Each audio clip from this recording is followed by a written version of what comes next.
அஸ்ஸலாமு அலைக்கும். இதுவரை பேப்பர் பேட்டர்னில் எப்படி கட் பண்ணுறதுங்கிறத பற்றி பார்த்தோம். இப்போ நம்ம இந்த கிளாத்தில் எப்படி கட் பண்ணுறதுங்கிறத பற்றி பார்க்கலாம். ஆல்ரெடி பேப்பர் பேட்டர்ன் கட் பண்ணியிருந்தோம் இல்லையா, அதை நம்ம அப்படியே ஃபிட் பண்ணுறோம். சேம் ப்ராசஸ் தாங்க. ஃபோல்டிங் சைடு உங்கள் சைடாக இருக்கணும், ஆப்போசிட்டில் ஓப்பன் சைடு இருக்கணும். அதே மாதிரியே பார்த்து நீங்கள் என்ன பண்ணுறீங்க, கரெக்டாக பேப்பரோட கிளாத்தையும் சேர்த்து அட்டாச் பண்ணி பின் பண்ணிடுங்க. அப்போ தான் அசையாமல் இருக்கும், நம்ம கட் பண்ணுறதுக்கும் ஈஸியாக இருக்கும். சரிங்களா? இதே மாதிரி நம்ம பின் பண்ணி வச்சிடணும். கரெக்டாக பாருங்கள், பின் பண்ணியாச்சு.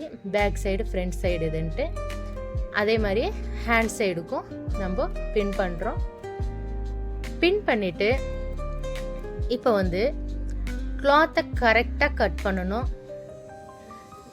டேர்ன் பண்ணக்கூடாது. கிளாத்தை டேர்ன் பண்ணாமல் எப்படி கிளாத் போட்டோமோ அதே மாதிரி இருக்கணும்.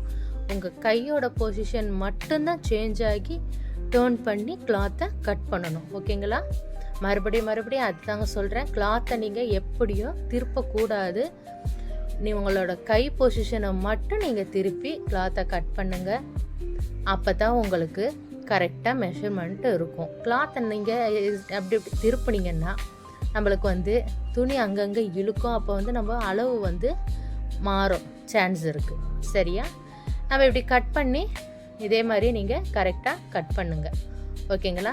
அதே மாதிரி இந்த கைக்கு நம்ம கட் பண்ணிவிட்டு இப்போ அடுத்தது மேலே பீஸ் வரும். ஓகேயா? இப்போ அந்த மேல் பீஸை நம்ம சைடில் தேவைப்படுதுங்கிறவங்களுக்கு அதை எக்ஸ்ட்ரா அதை யூஸ் பண்ணலாம்.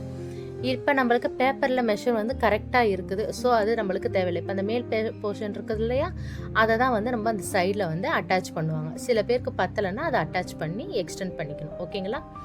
ஓகேங்க. இந்த வீடியோ உங்களுக்கு பிடிச்சிருந்தா லைக் பண்ணுங்கள், ஷேர் பண்ணுங்கள், கமெண்ட் பண்ணுங்கள். உங்களோட டவுட்ஸ் எல்லாம் கமெண்ட் செக்ஷனில் கேளுங்க, நான் உங்களுக்கு கிளியர் பண்ணுறேன். ஓகே, சப்ஸ்கிரைப் பண்ண மறந்துடாதீங்க. பாய்.